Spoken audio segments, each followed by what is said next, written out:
ওয়ালাইকুম আসসালাম রহমতুল্লাহ বারকাতু। আমি বলুন। মুর্শিদাবাদ জেলা থেকে বলছি, পশ্চিমবঙ্গের মুর্শিদাবাদ জেলা থেকে। জি জি জি, যথেষ্ট, জি। বলেন। তো আল্লাহ তাআলা আপনাকে নেক হায়াত দান করুন, আপনার আমিন আমিন, পরিবারের আপনার কল্যাণ করুন। সকল ভাই বোনকে ইনশাআল্লাহ।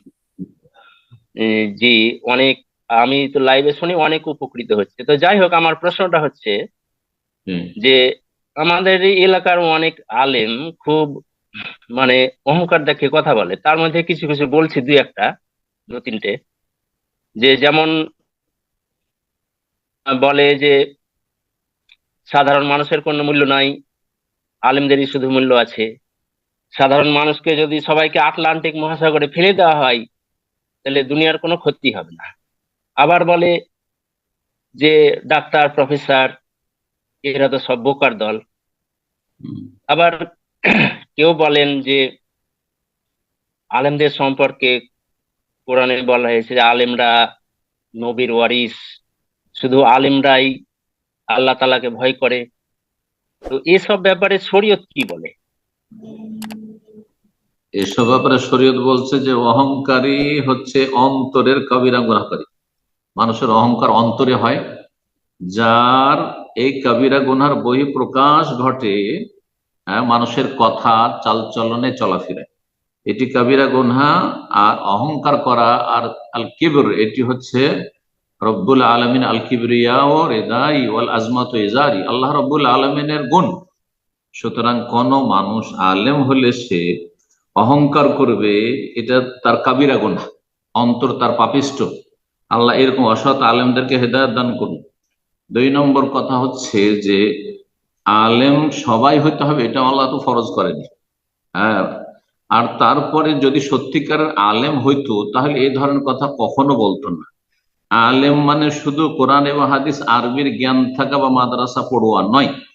আলেম মানে যেই ব্যক্তি যা কিছু শিখে তার উপর আমল করে, যা কিছু শিখে তার উপর আমল করার জন্য সর্বাত্মক চেষ্টা করে, সে হচ্ছে সত্যিকার আলেম। জি। তার ফজিলত রয়েছে কোরআন হাদিস। সত্যিকার অর্থে আল্লাহকে ভয় করে, তা আল্লাহকে ভয় করলে নিজেকে বড় কেন মনে করবে? সবসময় নিজেকে ছোট মনে করবে। তারপরে নবী সাল্লাল্লাহু আলাইহি ওয়াসাল্লাম বলেছেন আত্তাকওয়া হা হুনা, আল্লাহ ভীরুতা, তাকওয়া, পরহেজগারি এই অন্তরে রয়েছে।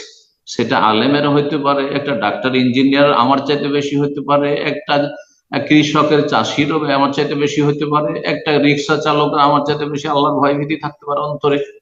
আর ইন্না আকরামাকুম ইনদাল্লাহি আতকাকুম, সূরা হুজুরাত আল্লাহ বলছে তোমাদের মধ্যে বেশি সম্মানিত ওই ব্যক্তি যে যত বেশি আল্লাহ ভীরু, আল্লাহকে ভয় করে জীবন যাপন করে। অনেক আলেম আছে, অনেক হাফেজ কারি আছে, মাদ্রাসা পড়ো আছে, যাদেরকে দিয়ে জাহান্নামের উদ্বোধন হবে। আল্লাহ না করে এই চরিত্রের আলেমরা তারাই হয়। আল্লাহ হিদায়াত দান করুন। তারপরে নবী সাল্লাল্লাহু আলাইহি ওয়াসাল্লামের হাদিস, হ্যাঁ, বেহাসবে ইমরিইম মিনাশ শাররি আইয়াহকিরা আখাহুল মুসলিম। নবী সাল্লাল্লাহু আলাইহি ওয়াসাল্লাম বলছেন যে একজন মানুষের খারাপ লোক হওয়ার জন্য, বেহাসবে ইমরি মিনাশ শাররি, একজন মানুষের মন্দ লোক হওয়ার জন্য, খারাপ লোক হওয়ার জন্য এতটাই যথেষ্ট যে সে তার মুসলিম ভাই বোনকে তুচ্ছ জ্ঞান করবে। ইয়াহকিরা আখাহুল মুসলিম। জি। মুসলিমকে, কোন মুসলিম, যে কোনো মুসলিমকে তুচ্ছ মনে করবে, ছোট মনে করবে, এটি হচ্ছে সেই ব্যক্তি যে একটা সমাজের খারাপ লোক, এর প্রমাণ বহন করে নবী সাল্লাল্লাহু আলাইহি ওয়াসাল্লাম সহিহ হাদিস।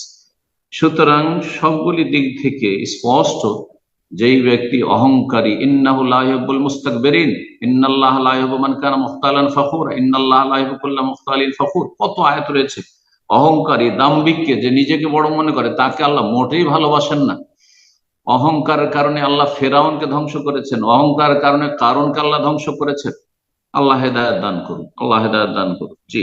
এবং এরা আসলে, হ্যাঁ, ইসলামের আলোকে, কোরআন সুন্নাহর আলোকে আলেম নয়, যারা আমল করে না, বেআমল, কঠিন শাস্তি তাদের জন্য রয়েছে। আল্লাহ হিদায়াত দান করে এইসব আলেমদের।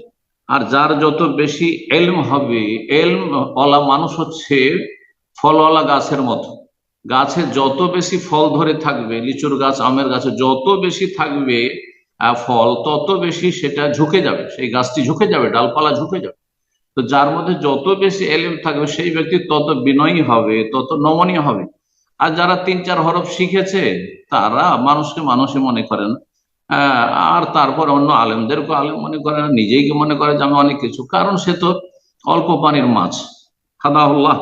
আর এই এই শ্রেণীর যারা বদ চরিত্রের তাদেরকে আল্লাহ হিদায়াত দান করুন, জি, সঠিক বুঝ দান করুন, জাযাকুমুল্লাহ খায়র। তারপরে বলবো যে আপনার নিজের চরকায় তেল দিন, নিজের আমল করুন।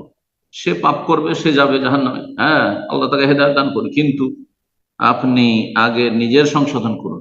নিজে 5 ওয়াক্ত সালাত পড়েছেন কিনা, দৈনিক ফরজগুলি আদায় করছেন কিনা, কাবিরা গুনাহ থেকে বেঁচে থাকছেন কিনা, রমজান আসতে প্রস্তুতি নিচ্ছেন কিনা, জাকাত দিচ্ছেন কিনা, পাড়া প্রতিবেশীর সাথে আপনার সদাচরণ আছে কিনা, বড়দেরকে সম্মান করছেন কিনা, ছোটদের স্নেহ করছেন কিনা, স্বামী স্ত্রী সম্পর্ক ভালো আছে কিনা, এগুলো নিয়ে চিন্তা ব্যস্ত থাকেন। কোন আলেমকে কোথায় গেল, কে জান্নাতে গেল, কে জাহান্নামে গেল, ওটা আমার দেখার বিষয় নেই।